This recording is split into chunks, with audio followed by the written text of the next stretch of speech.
rolling down the real Oregon Trail in a covered wagon.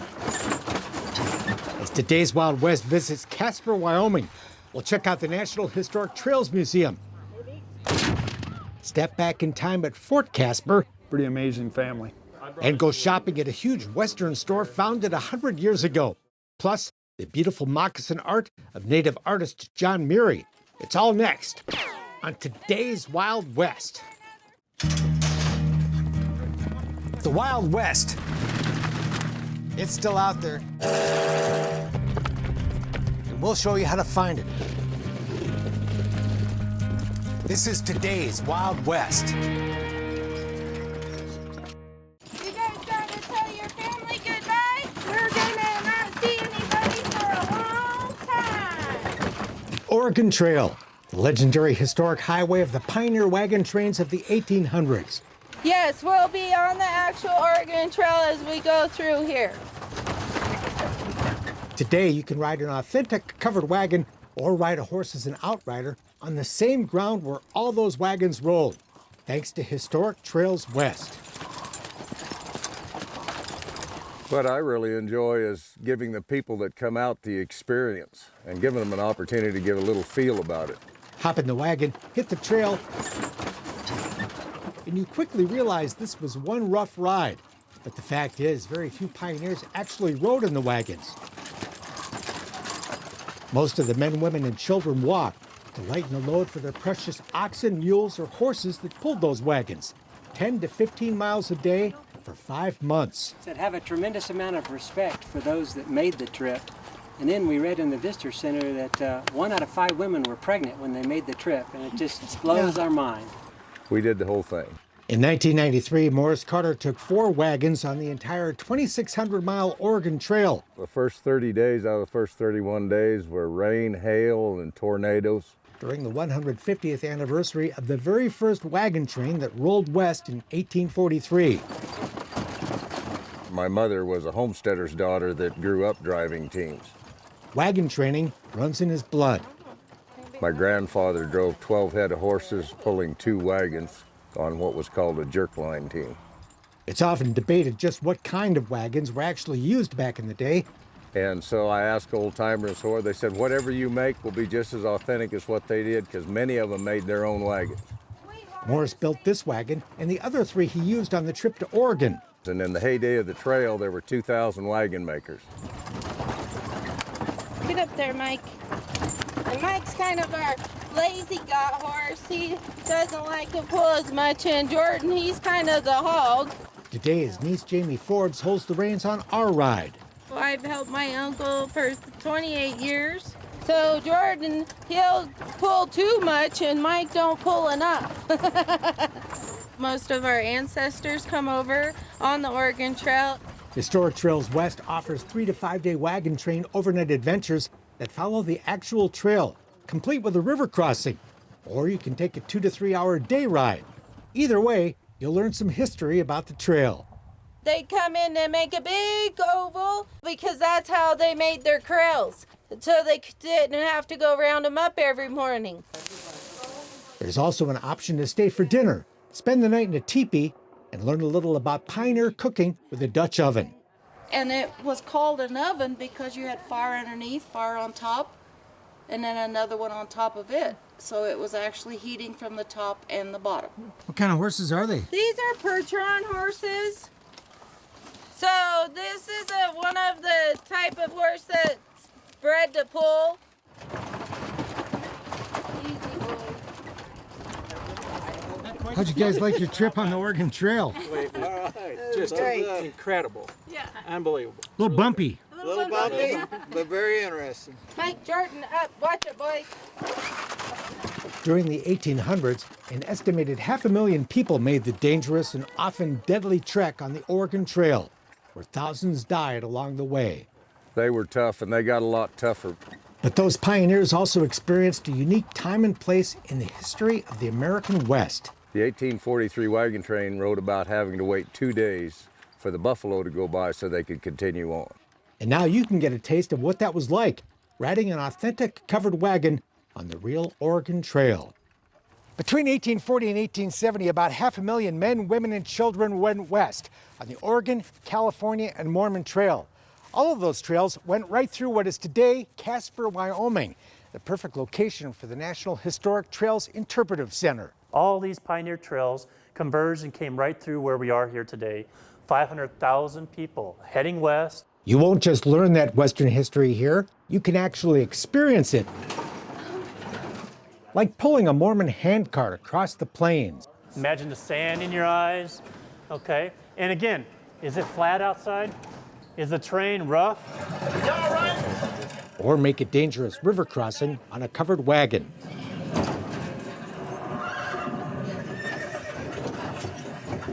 We want the excitement, we want the noises, we want kids and adults walking out of here excited about history. To give you a feel of what the pioneers went through as they headed west. They would take these buffalo chips, collect them, gather them, and then they would use it for fire. You get that feel because here you're welcome to touch, like a real buffalo bladder that the Indians used as a water bottle. Pretty cool, right? Now they would clean all these parts out, of course, to make them usable, all right? And handle the other parts of the massive animal that were shaped into buffalo horn spoons, hide moccasins, and many other items. The Native American Gallery is the first of 6 lifelike dioramas telling the story of the historic trails and those who followed them, beginning with the mountain men and the missionaries, and later the caravans of covered wagons. Oxen were preferred. They could pull more, they were stronger animals, and they could really subsist off the land out here a lot better than the horses and the mules. And you could eat them if you got in a pinch. Yes, you sure could, right? There's an exhibit depicting the daring riders of the Pony Express. We're talking a brief period in time. Gallop down these same trails, outfitted with a pistol, a Bible, and a light saddle specially designed to carry the mail. It connected our country east to west at a time when things were getting real difficult, especially with the Civil War. The slower moving pioneers often took time to leave their mark along the trail, carving their name on places like Independence Rock, which you can visit today about an hour southwest of Casper. You can see replicas of those stone autographs at the Interpretive Center, where you can also sign up for a trail trek, field trips to actual sites along the Oregon Trail, where you can still see the wagon ruts cut by all those wheels rolling west. People were here, they had feelings, and we're just trying to make that connection from then to now. The many fascinating offerings within the Interpretive Center All situated?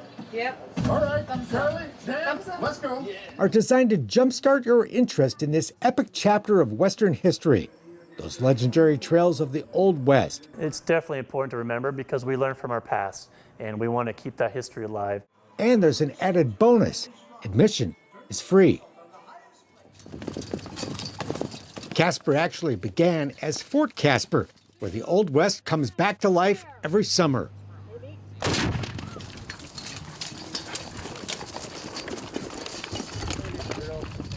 Welcome to Fort Caspar, Wyoming, in the 1860s.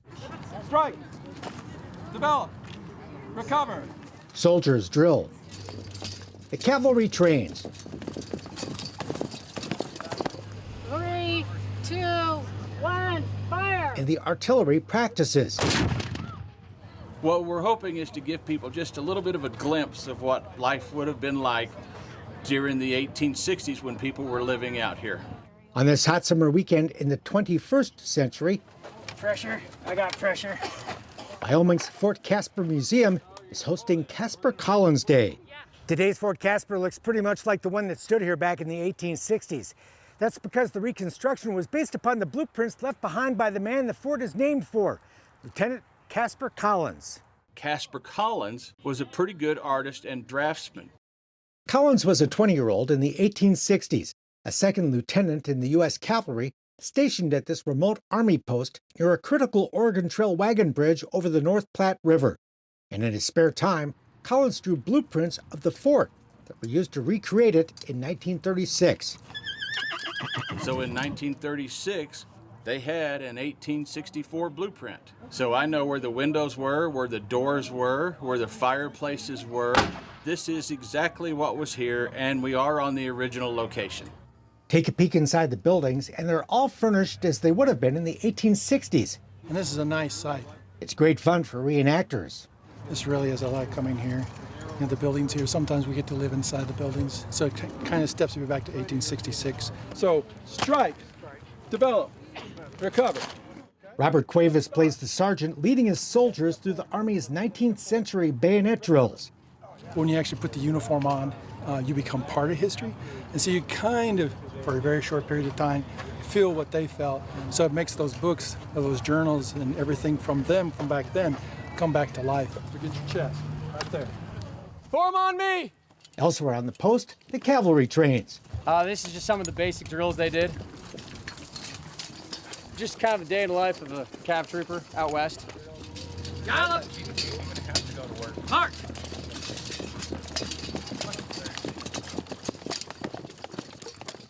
Wearing wool uniforms horseback under the blazing summer sun gives you a taste of what it was like to be a horse soldier.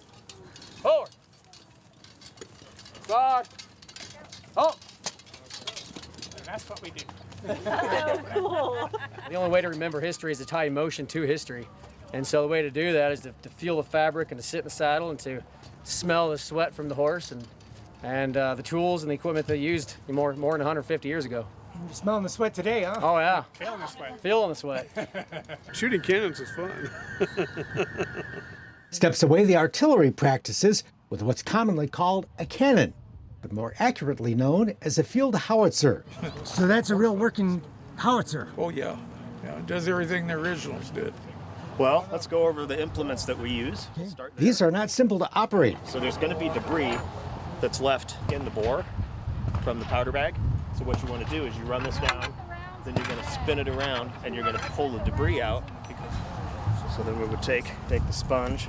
And it takes an expert crew to safely fire even the blanks blasted here today. So then I would. So these are pretty labor intensive. Yes. These men and women really know their stuff. This is the rear sight, and it tilts, so if you're on the side of a hill or something, it'll always be level. 3, 2. Of course, the fun part is pulling the trigger. Oh, love it, love it, love it. That was awesome. So scary. I liked it. You liked it? There are quieter pleasures here as well, like getting to meet the horses. They're beautiful. Thanks. The horses earn their keep, hauling away the howitzer after the last shot is fired. It's fascinating to get this glimpse of life into the 1860s, but this life was not easy. Harsh. It would have been a tough existence. There's not another fort for 50 miles that direction and 30 miles that direction. And when this fort starts, you're looking at 25 guys. So these guys, they would have been out here, alone, so to speak.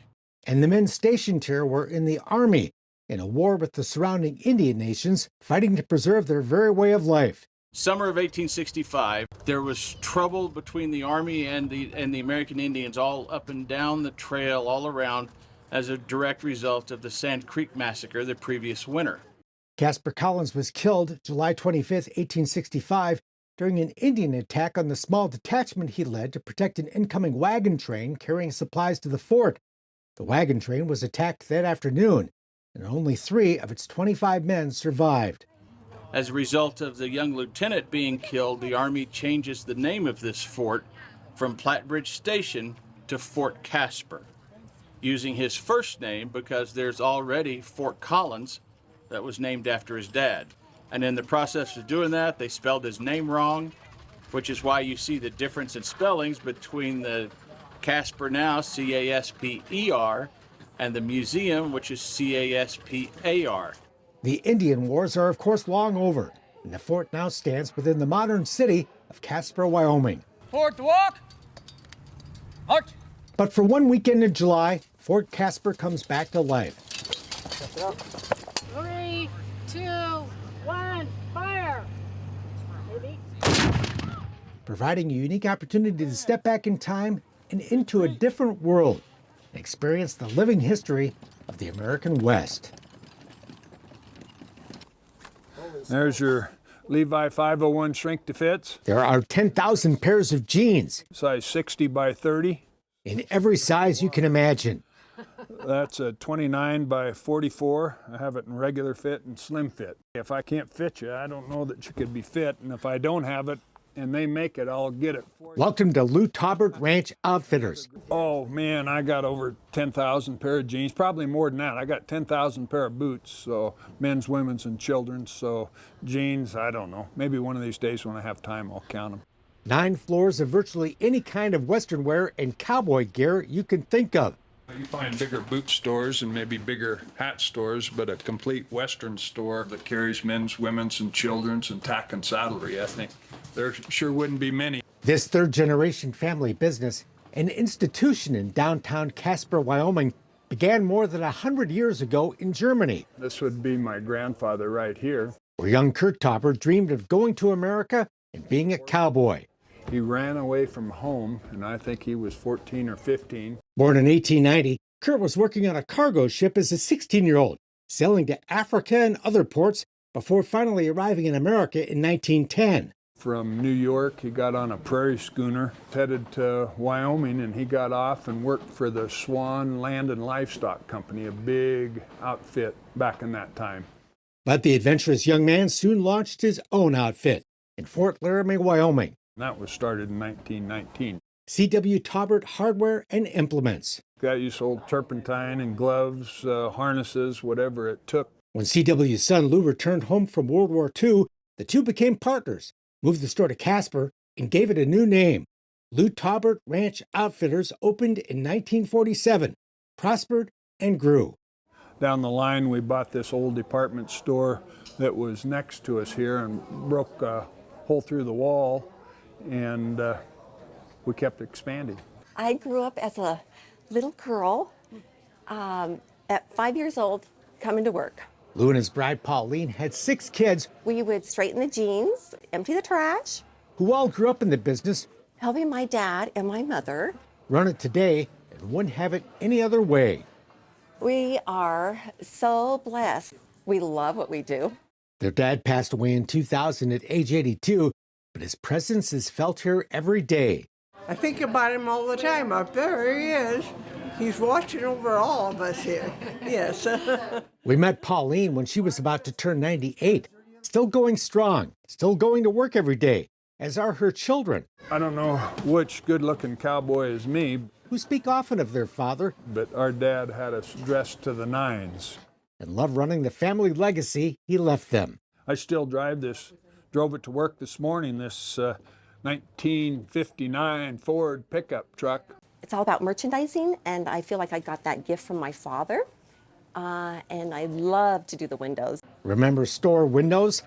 It's really your silent salesman. They're alive and well at Taubert. We love taking that item out of the window and selling that item.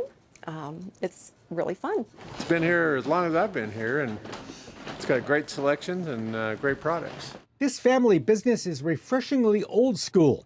No computers. We had to put one in for UPS, but other than that, we don't have computers. All the inventories in our mind or our belly, and we take physical inventories. And the inventory is massive. We pride ourselves in having inventory. My dad always said, you'd rather have money in inventory than money in the bank. Even the cash register is old school. Part of the mystique of the store is when you go to the register, these old ticket machines, they're probably 60 years old.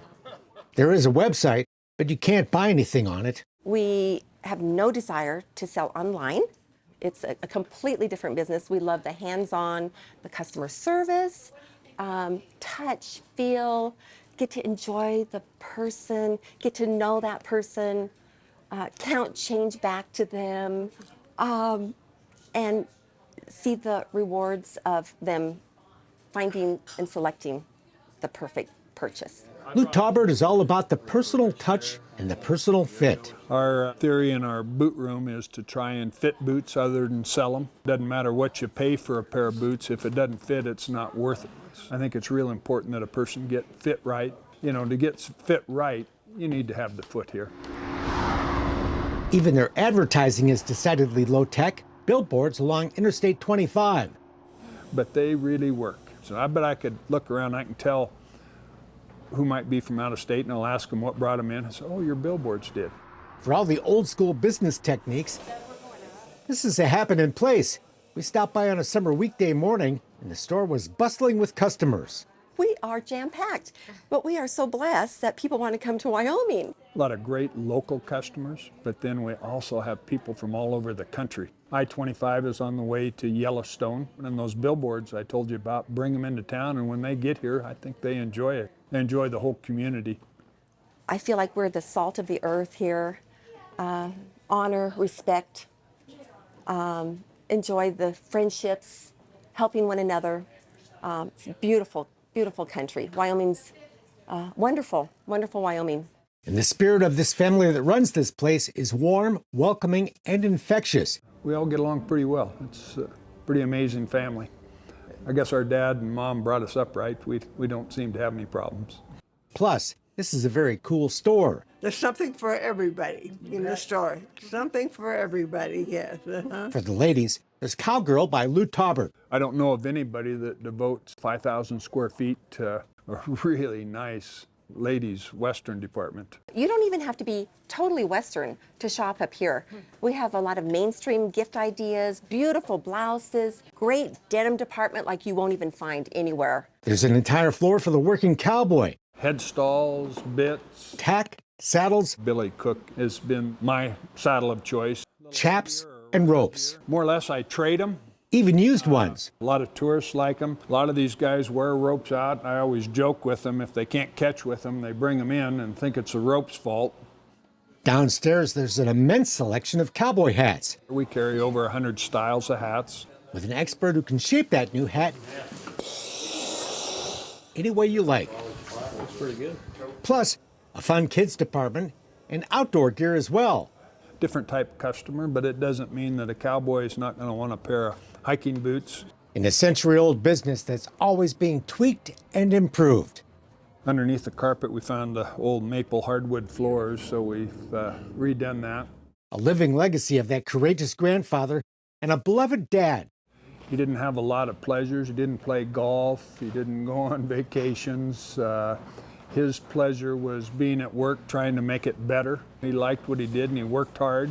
And his kids still do. We still enjoy coming to work every morning. You just immerse yourself into this wonderful, beautiful store that my father and grandfather created. As long as we want to stay here, we're going to be here. And we still like what we do, so it's going to be a while. Still to come, the beaded moccasins of native artist John Murie. Moccasins, the traditional footwear of the American Indian. But for Montana Chippewa-Cree artist John Murie, beads and buckskin are the canvas and paint he uses to create moccasins that are fine works of art that you can wear. There's a lot of people that say, well, they're too nice to wear. So I think there's a lot of people, when they do get them, they go, oh, I can't wear these. John is an art instructor at Stone Child College on north central Montana's Rocky Boy Indian Reservation. He grew up in a traditional native family. My grandmother did a lot of beadwork, and she was pretty well known for it. Watching his grandmother bead. And then I was interested in it. Traditionally, few men spent time beading. It was kind of a female thing to do, but I was just too interested in it to leave it alone. As a young man, John was a competitive native dancer. I needed to have beadwork. Traveling to powwows across the country. I was a perfectionist. I needed to have beadwork to be just so, otherwise I didn't want to wear it. So I figured if I was this picky, I better do it myself. And then a colleague of mine asked for a pair of moccasins. This was about the time Facebook was just now coming around. So I posted those once, and it just kind of took off from there. John's lost track of how many pairs he's made since then. Probably, I know, well over 100. He posts photos of his newest creations on Instagram. Customers find him to commission their own custom-designed pair. Anywhere from 1,000 to 2,500, depending on materials I use. They're just like any other shoe, you know, you wear them, and you wear them until they get worn out, and then you buy another pair. Yeah, people wear them. There's all kinds of color in these beautiful works of art. I consult with every customer, and they tell me which colors, and some of them will get very specific. And designs inspired by the traditional life of the Plains Indian. Buffalo tracks, horseshoes. The natives have always revered the horse, the power that it has and what it represents to us. And stars. The orange ones, I use cross stars a lot. We use a lot of stars in our designs, representing sometimes relatives, sometimes stories that we have about stars and what they represent. So I started with their foot pattern, and then I was able to go from her foot pattern and make this this pattern here that goes on top. That's this part of the moccasin here. John has made moccasins from moose or buffalo hide, but usually uses brain-tanned deer hide, also known as buckskin. I have an uncle that does traditional brain-tanned hides, smokes them and tans them. I know what it takes to do a hide, so I like to pay him what it's worth. His work is inspired by timeless tradition. I used to see my grandmother make this design all the time, but I put a little contemporary twist on it. I kind of separated the pattern here. You can see the turquoise separates the colors. A pair of fully beaded moccasins can take 2 weeks, working 6 hours a day. But this time-consuming work can also be therapeutic. You get lost in it. You get engulfed in the colors and the design, and you just keep going, and pretty soon it's 4 or 5 hours later. You know, sometimes I'll be till 4 in the morning, and I'll look up and I'll go, it's 4 in the morning, I better go to sleep. John's had many invitations to exhibit his work at the nation's top Indian art shows, but his moccasins, usually a custom commission, sell as fast as he makes them. There's a lot of people that say that stuff needs to be in the herd show, the Santa Fe Indian Market, all these different shows. And well, I wish I could, but I just don't have no work. So I got to find a way to get there. John shares his knowledge with his creative students at Stone Child College. It was great to teach young people the traditional skills that we should pass on. Where he also teaches a variety of other art forms. But beaded moccasins are his mission. His message? Like I said, we're still here, we still create, and we're still relevant. And his passion. I get to create, just put it out there and have people see it and appreciate it. I have a lot of designs and color schemes in my head that are just going through all the time. I don't know how they would get out if I just didn't keep creating. That's it for now. We're back next time with more cool stuff from today's Wild West. I'm Mark Bedore. We'll see you down the trail. For more information on the people and places featured in today's Wild West, or to order show DVDs and books, visit todayswildwest.com. Funding for Today's Wild West provided by the Leggett Foundation,